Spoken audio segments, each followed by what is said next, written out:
Buenos días. Se me ha encargado que haga una semblanza de don Domingo Fletcher, que fue un gran sabio dotado de un fuerte carácter, si bien su bondad era manifiesta y se ponía de relieve en todos cuantos le conocían. Yo fui primero su discípulo y después su colaborador durante los 11 últimos años de su vida y llegué a conocerle muy bien. Don Domingo llegó a ser un conocidísimo arqueólogo que pertenecía a una generación de arqueólogos de posguerra que fijó las etapas de la prehistoria peninsular y sus características principales, entre ellos Martín Almagro Bas, Juan Maluquer de Motes o Antonio Beltrán Martínez. Don Domingo nació en 1912 en Valencia y ya cursando los estudios universitarios entró en contacto con un gran arqueólogo de la generación anterior, Luis Pericot, que le guió al Servicio de Investigación Prehistórica de Valencia recién creado, donde don Domingo aprendería sus primeros rudimentos de arqueología. Acabada la carrera, fue llamado a Madrid para ser profesor universitario y ayudante de otro conocido prehistoridor, Hugo Vermeyer, y para hacer cursos para extranjeros. Pero esta brillante carrera quedó interrumpida por la guerra. Don Domingo en Valencia será llamado a filas por la República y destinado afortunadamente a un frente tranquilo en la guerra como era el de Extremadura. De hecho, él apenas participó en actividades militares, si bien por culpa de las malas condiciones de vida adquirió una apnea permanente que fue la que finalmente, agravada, acabaría con él. Terminada la guerra, como don Domingo había pertenecido al ejército republicano, fue depurado y no pudo continuar sus actividades. En vez de eso, para mantener a su familia, entró como contable en una empresa de ultramarinos. Don Domingo, sin embargo, no dejó por ellos la arqueología. Era amigo del comisario general de excavaciones arqueológicas, Martínez Santaolalla, que le encargó diversas actividades de excavación en conocidos yacimientos.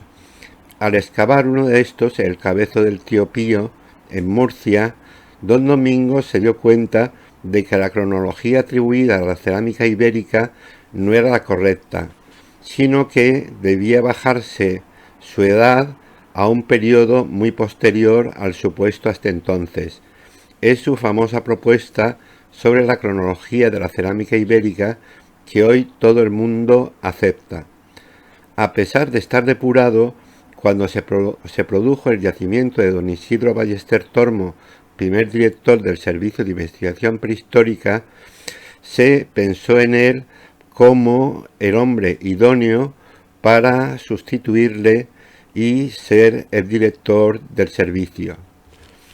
Como al tomar el cargo de la dirección ya eran conocidos yacimientos claves de la Comunidad Valenciana. Así, para el Paleolítico Medio se contaba con la Cueva Negra.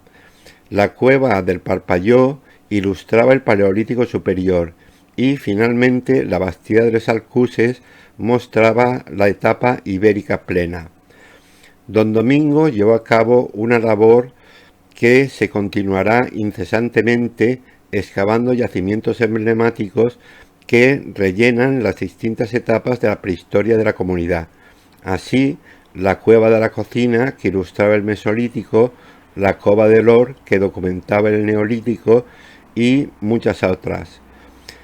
Don Domingo fue encargado a su vez en estos primeros años de director del SIP de la restauración del Teatro Romano de Sagunto, que llevó a cabo con mucho acierto. No se trata de la restauración actual, que no respeta las ruinas, sino de una verdadera preservación del teatro romano original. La labor de don Domingo, el trabajo que realizó a lo largo de su vida, se calificaba por sus colaboradores como un trabajo de hormiguita, pequeños actos pero continuos que se traducían en una jornada laboral que empezaba a las 8 de la mañana y se continuaba hasta altas horas de la noche. Don Domingo traducía esta labor de hormiguita constante pero moderada a través de su participación en las excavaciones arqueológicas. Las excavaciones arqueológicas proporcionaban unos materiales que había que inventariar y siglar dándoles una identificación, lo que requería un gran trabajo.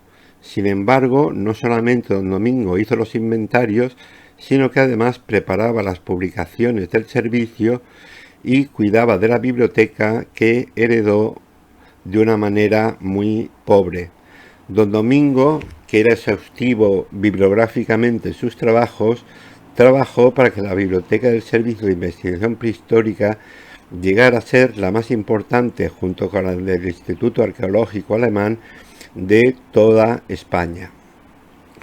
Don Domingo era un científico riguroso que se atenía a los datos. Como tal, era consciente de lo mucho que se ignora y se continúa ignorando todavía. Realmente, como decía él, muy poco se sabe seguro sobre las distintas disciplinas científicas. Don Domingo era también conocido por su generosidad.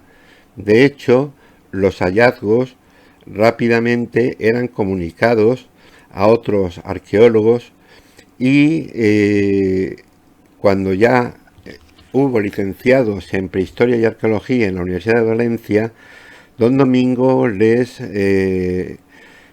repartió, les concedió la dirección de la excavación de diversos yacimientos y les proporcionaba las fichas bibliográficas que necesitaban.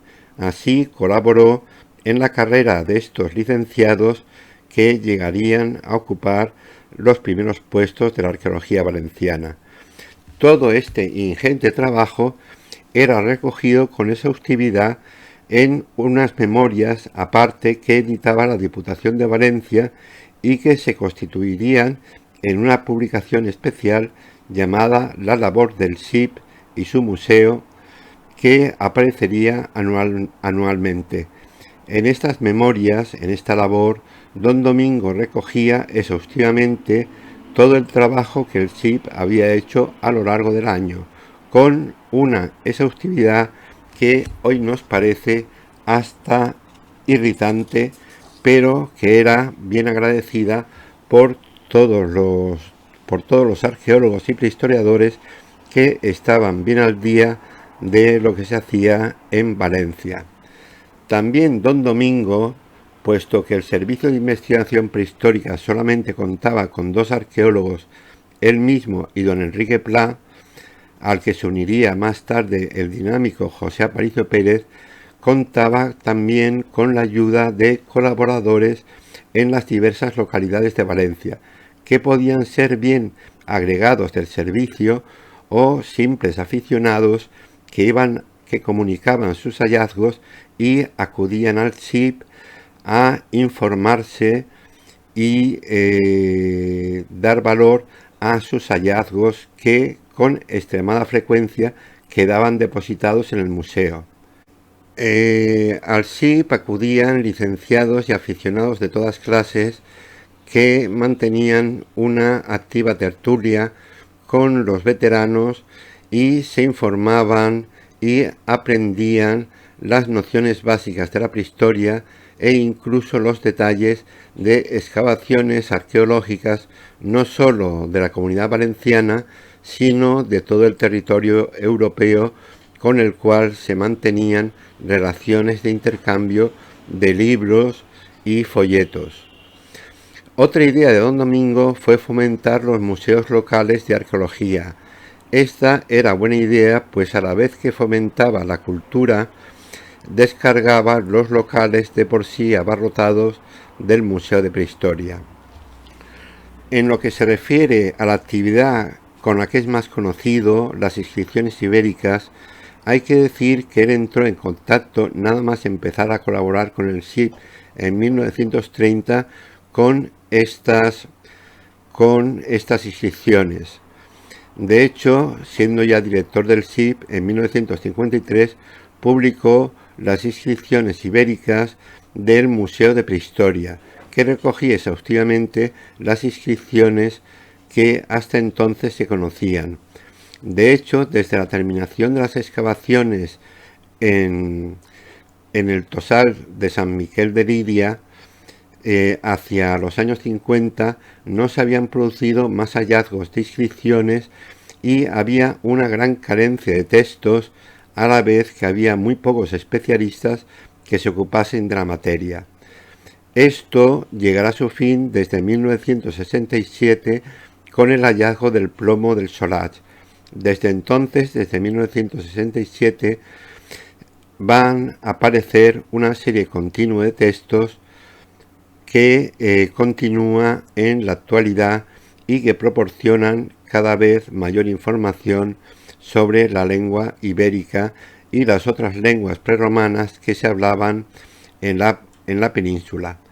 Entre los documentos que don Domingo llegó a conocer se encontraban los plomos escritos como los muy importantes de Orley, el Mandiusó, Pico de los Sajos en Yátova, o los diversos plomos que aparecieron en los billares de Caudete de las Fuentes.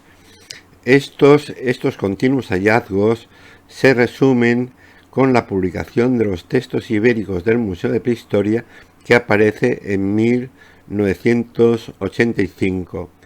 Como máximo conocedor de la epigrafía ibérica, todos los relacionados con esta materia se dirigían a él, pues se convirtió en un honor colaborar con don Domingo en la publicación de los diversos materiales que iban apareciendo, tanto por parte de los arqueólogos profesionales como de los aficionados. Don Domingo continuó la labor en la epigrafía ibérica después de su jubilación en 1982 hasta su muerte en 1995, con una continua serie de publicaciones, tanto dando a conocer los nuevos hallazgos como reflexionando sobre determinadas palabras que aparecían reiteradamente en las inscripciones. Como hemos dicho, don Domingo llegó a ser el primer iberista, aunque él nunca buscó traducir las inscripciones ibéricas, sino que se limitaba a publicarlas con la mayor premura para que otros las estudiasen y sacasen sus conclusiones. Don Domingo, siendo una persona modesta, jamás pidió o buscó tener honores. Los tuvo, desde luego, y fue miembro de varias academias científicas y recibió diversos premios.